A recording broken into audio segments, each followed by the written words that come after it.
Salut à tous et bienvenue sur Capitaine Cinéma.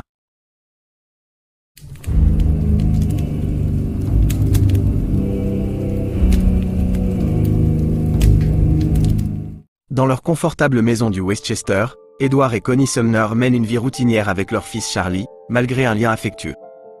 En plein shopping à Soho, une rafale de vent balaie le quartier, faisant percuter Connie par un bel inconnu, Paul Martel. Ils tombent tous les deux par terre. Malgré cette situation inattendue, Paul propose d'aider Connie à soigner son genou éraflé à son appartement. Pendant qu'il nettoie et applique de la glace sur sa blessure, une connexion subtile se crée. Il s'attarde sur sa main avec un toucher, et bien que réticente, Connie ne lui révèle que son prénom. Avant qu'elle ne parte, Paul insiste pour qu'elle prenne un livre, soulignant un passage qui parle de profiter du moment présent. Glissée à l'intérieur, elle trouve son numéro de téléphone. Incapable de résister à l'étincelle née de leur rencontre fortuite, Connie compose le numéro de Paul depuis le mythique Grand Central Terminal. Leurs échanges enjoués reprennent de plus belle, et Paul l'invite à nouveau. À chaque visite, la frontière entre connexion innocente et désir interdit s'estompe. Une danse suivie d'une rencontre passionnée laisse Connie à la fois exaltée et profondément troublée. Malgré la peur, elle invente des prétextes pour retourner chez Paul. Pendant ce temps, les soupçons d'Edward grandissent à mesure qu'il remarque un changement dans le comportement de Connie, y compris l'apparition de lingerie inconnue. Un mensonge anodin alimente encore plus ses doutes. Les tendances bourreaux de travail d'Edward s'aggravent, aboutissant au licenciement brutal d'un employé sur la base de soupçons infondés. L'employé licencié, au courant du secret de Connie, lance une accusation cryptique à Edward, l'exhortant à se concentrer sur son propre foyer.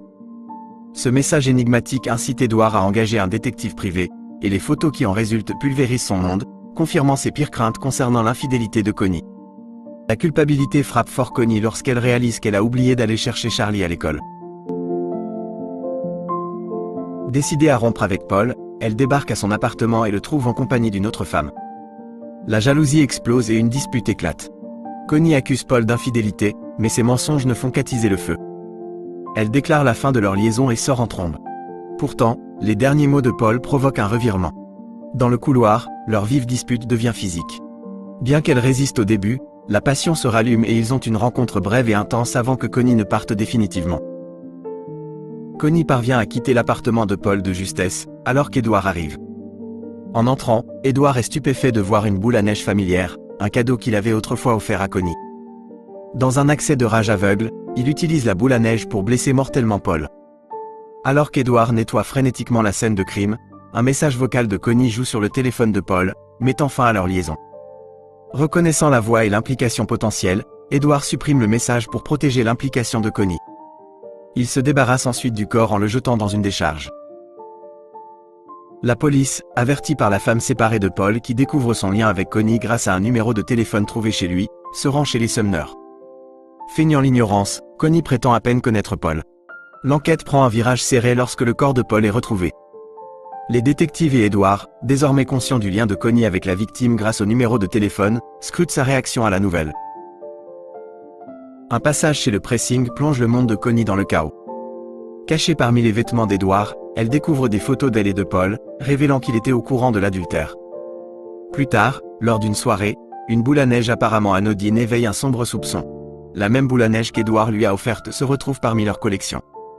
Ce détail inquiétant déclenche une prise de conscience glaciale. Edward pourrait être impliqué dans la disparition de Paul. Poussée par la suspicion, elle le confronte. Étonnamment, Edward admet avoir été au courant de l'aventure depuis le début. Sa colère se transforme en une crise de larmes alors qu'il l'accuse d'être ingrate et de mettre en danger leur vie confortable pour une amourette passagère. La révélation prend une tournure choquante lorsqu'il avoue avoir voulu lui faire du mal, pas à Paul. Quelques jours plus tard, au milieu des débris de leur relation, Connie tombe sur un message caché. Niché à l'intérieur de la boule à neige, un cadeau précieux d'Edward, se trouve une photo de leur jeune famille avec une inscription affectueuse. Cette lettre d'amour retrouvée perce sa colère, révélant la profondeur de son affection. Remplie de remords, elle détruit les photos incriminantes. Edward, rongé par la culpabilité, propose de se rendre à la police, mais Connie le supplie de rester. Décidé à sauver leur vie, il conclut un pacte fragile, feignant la normalité. Cependant, l'ombre du passé plane, laissant leur avenir incertain.